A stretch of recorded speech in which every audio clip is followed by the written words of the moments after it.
Hello and welcome to Drawing with Waffles. Today we're going to be doing the 3-color challenge. So for this challenge, all you really have to do is you have 3 colors, and you have to make an illustration using only 3 colors. Colors I have are this weird lime greeny color, so dark blue, and like a burnt red. It looks regular. And then I'm going to use a white gel pen. Since the color of the paper is white, that's not cheating, at least according to me. And I'm starting the thumbnail. I suggest you always draw a thumbnail whenever you're drawing traditionally or digitally for that matter. It helps you lay out the composition and pose your characters if you're doing regular. And you see how I put a sticky note back there?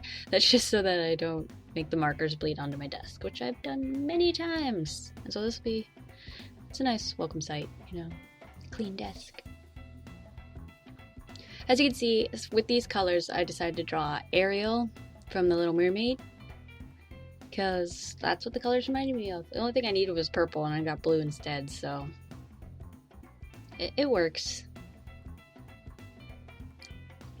And you can tell that when I'm drawing on the actual note card this time, the pose isn't exactly the same as my thumbnail. The thumbnail is to help you lay it out in your head. You don't have to follow it. You don't have to be completely restricted to it. You can breathe from there. Since the thumbnail is much smaller, there will be a lot more detail in the actual illustration, so don't let it stop you if you think it'll look better another way, you know? So now I decided to use the blue color for her eyes to make it stand out a little more, since it's a lot closer to black than any of the other colors, and it'll stand out from the green around her face and the red in her hair. And coloring her tail, you can see that in the back of the tail, I used lines instead of just the solid green. That opens it up and allows there to be some white in the green, and that will allow it to look like a slightly lighter color than the full-on green that is the front of her tail. If that makes sense.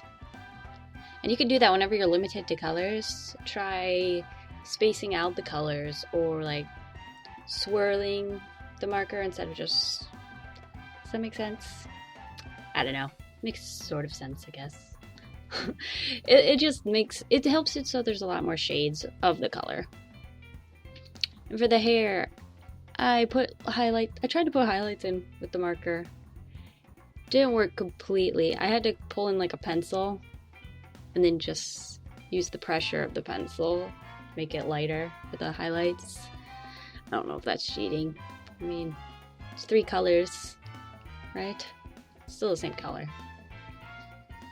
And then for the background, I just filled it in with the blue, but again, used the technique by just using lines to make it a lighter blue than the shells on her bra.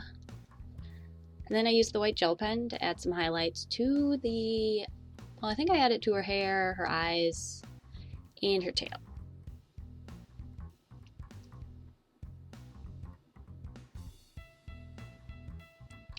Just finishing this up. This is just like bubbles. Yeah, bubbles. I add highlights to the bubbles too. Makes them look more like bubbles. Bubbles, that's such a fun word. You ever realize that? Bubbles. Bubbles. Well, I just want to thank you guys for watching. I really appreciate it. And if you subscribe, I will be eternally grateful. And watch me do my thumb dance. Woo. Alright, bye.